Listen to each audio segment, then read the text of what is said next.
중앙응급의료센터 응급의료 정책연구팀 맡고 있는 장한석이라고 합니다. 오늘 제가 말씀드릴 사항은 응급의료 전달체의 개편 방향이라고 해서 사실은 저희가 지금 몇 년째 이 응급의료 전달체의 개편과 관련된 내용들을 지속적으로 논의를 하고 있는데요.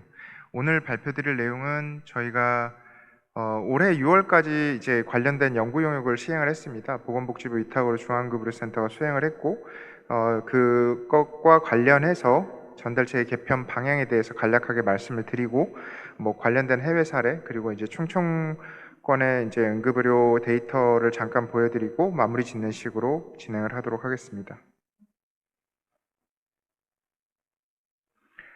응급의료 전달 체계는 이제 다들 아시는 것처럼 저희가 이제 권역센터, 지역센터, 지역 기관이 있고 각각의 이제 기준이라든가 개소수는 보시는 바와 같습니다.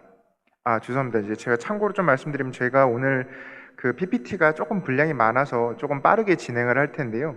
혹시나 이제 관련돼서 해당 내용을 좀 자세하게 알고 싶으시면 저희 세종지원센터 선생님에게 요청을 해주시면 제가 자료를 공유해 드릴 수 있도록 하겠습니다. 저희가 지금 이제 응급의료 전달 체계는 이제 아까 말씀드린 대로 권역, 지역센터, 지역기관 3종 체계로 이루어지고 현재 전체적인 의료 전달 체계와 응급의료 전달 체계의 정합성은 보시는 바와 같습니다. 저희 응급의료 전달 체계는 이제 1995년 처음 이제 법률 제정 시행에 따라서 지금 현행 3종 체계를 유지를 해왔고 이제 2013년에 한 차례 이제 1차 순환당직 시범 사업을 시행을 했고 2015년에는 과거에 이제 그 권역응급의료센터 20개소에서 41개소까지 확대되면서 과거에는 이제 응급의료 관리료만 있던 수가를 응급의료기관 평가에 따라서 이제 배후 진료에 대한 수가 차등화까지 연계하는 방안으로 지금 현재와 같은 체계가 이제로 발전되었습니다. 그래서 2021년도에는 이제 지역 책임 진료 체계 구축을 위한 응급의료 전달 체계 개선 방안 연구가 한 차례 시행이 됐었고 2022년부터 2023년 그리고 2024년까지 응급의료 전달체의 개편과 관련돼서 저희가 이제 그 최종 치료를 담당하시는 심내, 외과, 내과, 주산기, 소아 총 6개 분과로 해서 협의체를 운영을 한 바가 있습니다. 이제 전달 체계는 이제 저희가 이제 뒤에도 다시 말씀드리겠습니다만 이제 계속해서 지적되고 있는 문제들이 결국에 이제 응급의료 기관들의 불분명한 종별, 그 다음에 실제 이용과 종별 간의 이제 괴리, 그리고 이제 종별로 요구되는 기능하고 법정 지정 기준 간의 차이.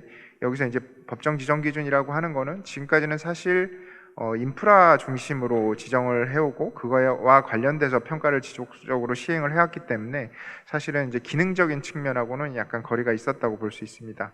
그리고 이제 지속적으로 대형병원 같은 경우는 과밀화와 진료 지원, 그리고 이제 보건의료 환경 변화로는 이제 인구 고령화, 전문 그 의료에서 전문 영역들이 계속 세분화되는 부분, 그다음에 정부의 보건의료 정책 변화 등의 문제들이 있었습니다. 그리고 저희가 이번에 전달체계 개편을 하려고 하는 필요성은 크게 이제 기능 말 그대로 이제 최종 치료 중심의 응급의료 전달 체계를 개편을 하고 그다음에 이제 전문 진료 역량을 반영할 수 있는 지정 기준을 개편하겠다라는 방향성을 가지고 있습니다.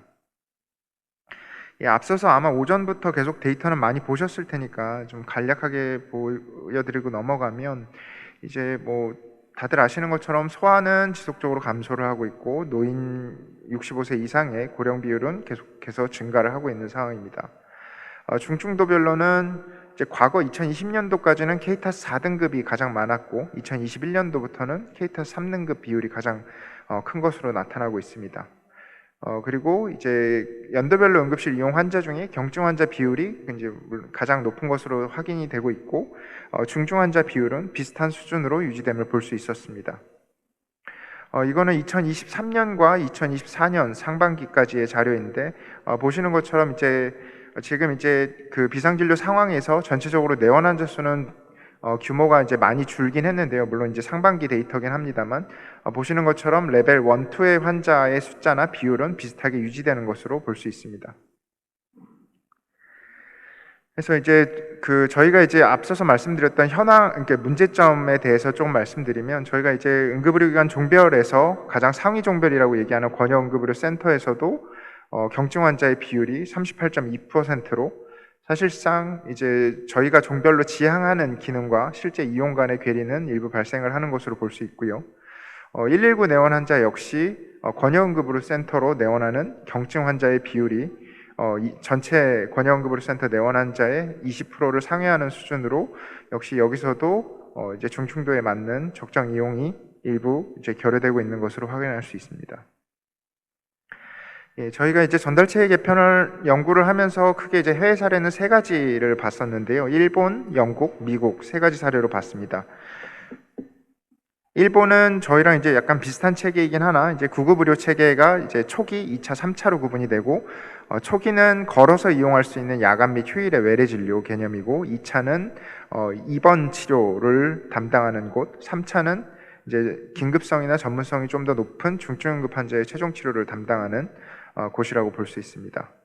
그래서 관련돼서 일본은 이제 병원 전 단계에서 의료 상담 아마 많은 언론에서 보셔서 아시겠지만 이제 7119라는 의료 상담 사업을 하고 있고 또 이와 별개로 이제 야간 및 휴일에 어린이 전화 의료 상담 사업이라는 8,000번의 사업을 하고 있습니다.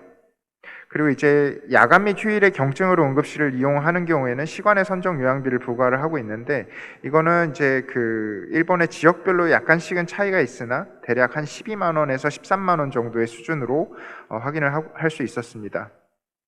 그리고 진료보수 개정이라는 것은 이제 국가에서 병원 종별의 기능에 맞도록 환자 수용 체계를 유도하는 일종의 수가 체계라고 보시면 될 것 같은데요. 이거는 이제 경증 환자를 수용할 시에 높은 수가를 산정하기 어려운 구조로 설계되어 있는 것이고 좀 더 자세한 내용들은 뭐 관련된 홈페이지나 또는 저희 쪽 보고서에서도 보실 수가 있습니다. 그리고 이제 일본에서 하고 있는 순환당직과 유사한 사업이 이제 병원군 윤번제라고 하는 사업이 있고 여기는 이제 최종 수용 당번 병원제 등 이제 지역 네트워크 구축에 대해서 지방 정부 단위에서도 지원을 하고 있는 사항입니다. 그리고 이제 관련된 정보 시스템으로 이제 마모테 네트워크라고 하는 일종의 이제 그 모든 기관들이 수용이 곤란한 상황이 됐을 때 소방에서 일종의 알람을 보내는 시스템을 운영을 하고 있고 오라이온 시스템이라고 해서 이건 오사카 지방에서 하고 있는 응급의료 정보 시스템, 통합 응급의료 정보 시스템이라고 보시면 될 것 같습니다. 네, 영국은 A&E하고 UTC, Urgent Treatment Center로 이제 크게 두 가지로 구분이 되는데 UTC는 앞서서 일본의 이제 초기 기관과 마찬가지로 경미한 부상에 대한 긴급치료 서비스를 제공하는 시설이고 A&E는 우리나라의 이제 지역센터 이상에 해당하는 응급의료 기관이라고 보시면 될 것 같습니다. 영국도 마찬가지, 일본과 마찬가지로 이제 병원 전 단계에서 의료 상담 서비스를 NHS 111이라는 번호로 운영을 하고 있고요. 그리고 이제 관련돼서 이제 4시간 룰이라고 해서 이제 응급실 대기 시간을 줄이고 과밀화를 감소시키기 위한 노력을 계속해서 해왔었는데 이게 이제 2021년도 결과에서 보면 최종 치료까지 4시간이 넘지 않게 유지하겠다는 목표와는 달리 이제 전체 65%만이 4시간 기준을 충족하는 등 이제 현실적인 문제들이 있어서 현재는 조금 더 이제 통합적인 성과를 측정하는 방향으로 변경을 하고 있다고 합니다. 그래서 15분 이내에 구급차를 인계한다던가 초기에 환자 평가에 들어가는 소요 시간을 본다든가 이런 식으로 구분을 하고 있습니다. 그리고 이제 SDEC라고 해서 이거는 이제 우리나라의 이제 당일 수술 센터와 같은 개념인데 이거는 이제 SDEC는 응급실 방문 환자를 대상으로 하는 일종의 데이 서저리 센터 같은 개념이고요. 그리고 이제 앞서서 말씀드렸던 이제 구급 이송과 관련돼서도 이제 초기에 환자를 얼마나 이제 긴급 환자를 식별할 수 있는 프로토콜을 도입을 하고 그 다음에 관련돼서 이 구급차 이송에 대한 평가를 시행을 하고 그리고 이제 병원 간 전원에 있어서도 이제 레벨을 1에서 5까지 구분을 하여 이런 것들을 측정하고 평가하는 것들이 있었습니다. 그 응급의료 비용 및 수가는 이제 NHS 시스템을 이용하는 영국 시민들에게는 이제 비용 발생이 거의 없지만 이제 GP, 그러니까 일반의의 의뢰를 받지 않고 응급실로 이제 초기 방문하는 경우에는 비용이 발생을 하고 그리고 이제 그 최대 6주까지의 신생아라든가 감염병 치료라든가 이런 분들은 이제 요금 적용 없이 응급실을 이용할 수 있다고 보여주고 있었습니다. 네. 미국은 이제 영국과 유사하고요. 얼전트 케어와 이머전시 케어로 나누어지고 마찬가지로 얼전트 케어는 경증을 지향하고 이머전시 케어는 조금 더 이제 응급과 중증 응급을 지향하는 것으로 볼 수 있었습니다.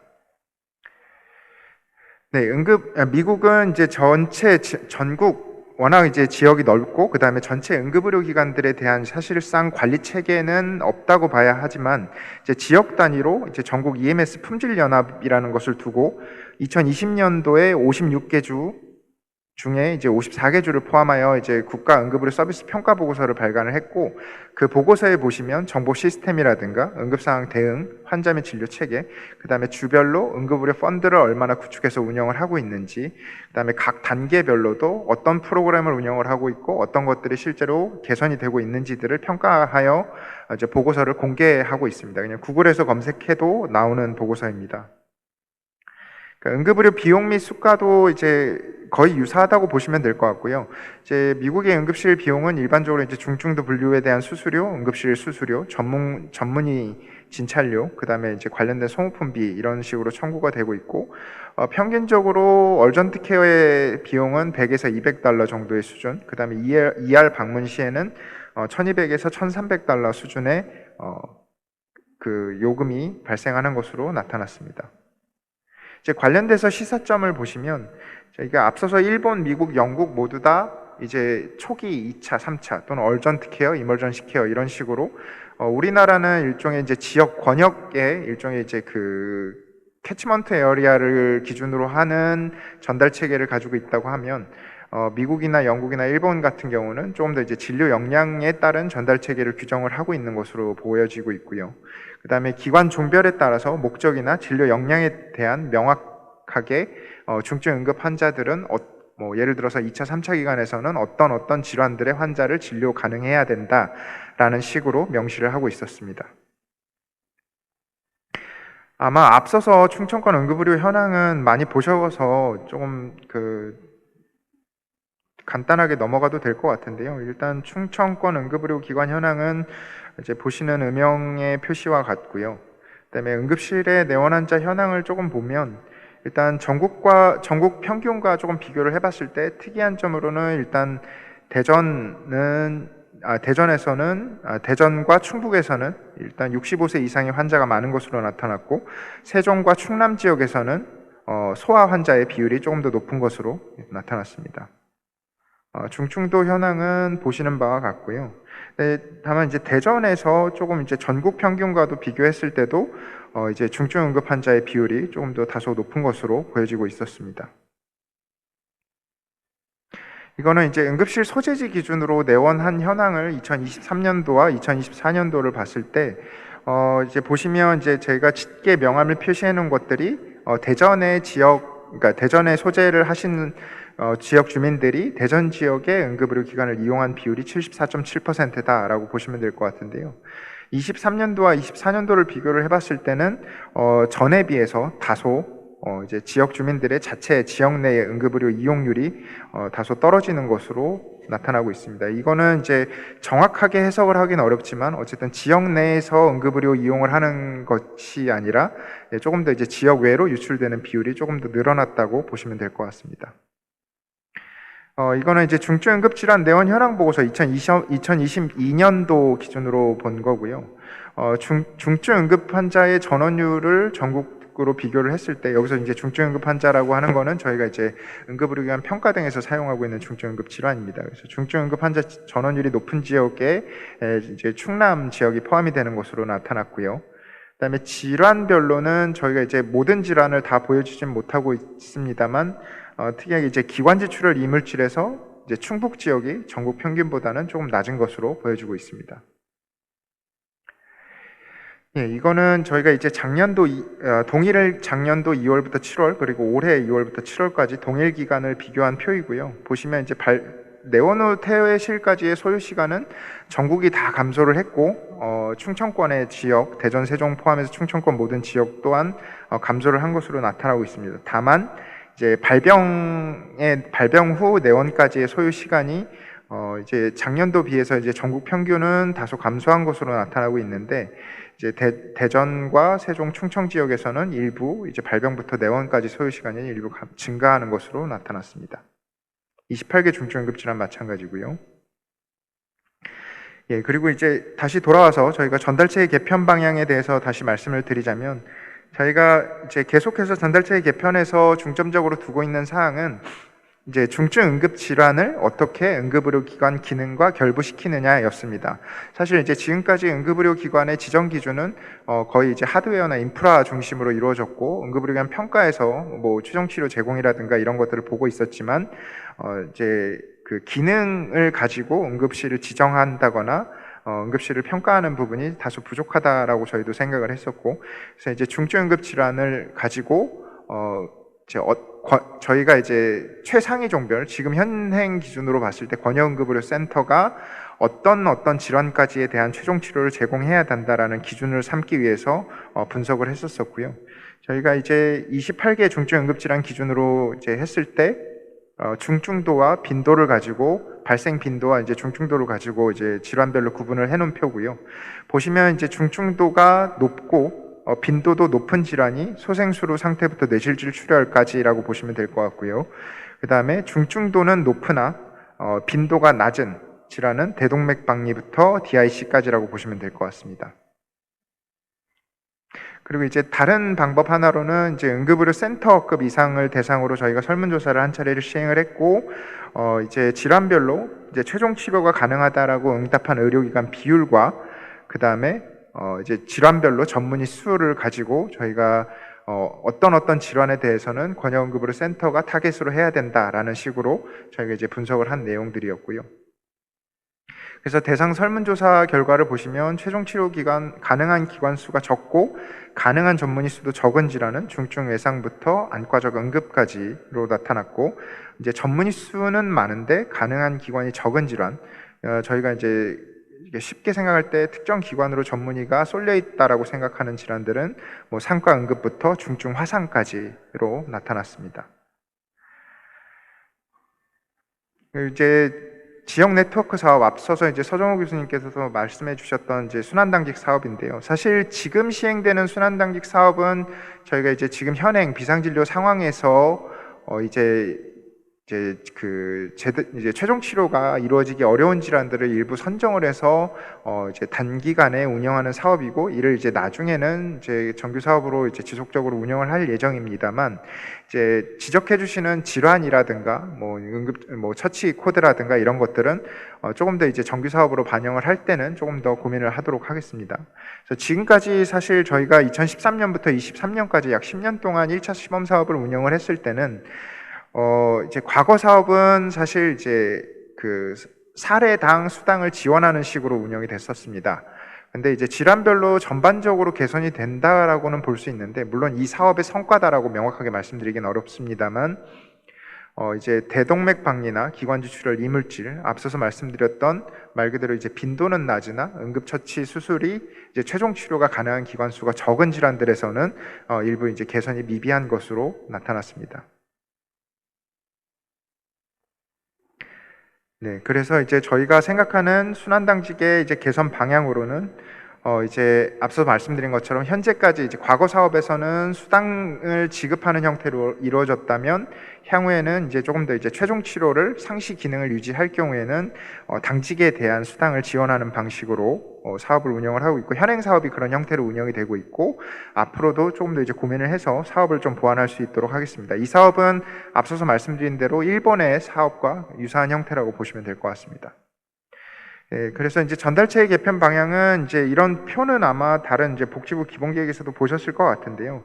이제 중증 환자 수용 병상이라든가 진료 인력을 확보하고, 그 다음에 순환당직제와 중증 응급질환 중심으로 기능 개편을 마련하고, 상위 종별에서는 경증 응급질환에 대해서는 조금 더 회송을 원활하게 할 수 있도록 체계를 마련하고 그에 대한 지원을 하는 방안으로 지금 이제 전달체의 개편 방향을 생각을 하고 있고요. 관련돼서 저희가 현재까지는 사실 응급의료기관 평가, 말 그대로 응급실 단계에서의 평가를 중심으로 했다면, 향후에는 이제 시스템 전반에 대한 관리 체계를 조금 더 확립을 하고, 이제 보시는 것처럼 이건 저희가 이제 그냥 아름답게 보이는 그림이라고 생각을 합니다만, 이제 각각의 환자가 내원 경로에 따라서 중증도에 맞는 응급실을 이용할 수 있도록 저희가 이제 응급의료 전달체의 개편을 하면서 관련돼서 이 자리에 계신 전문가 선생님들도 모시고 많이 논의하도록 하겠습니다. 네, 이상입니다.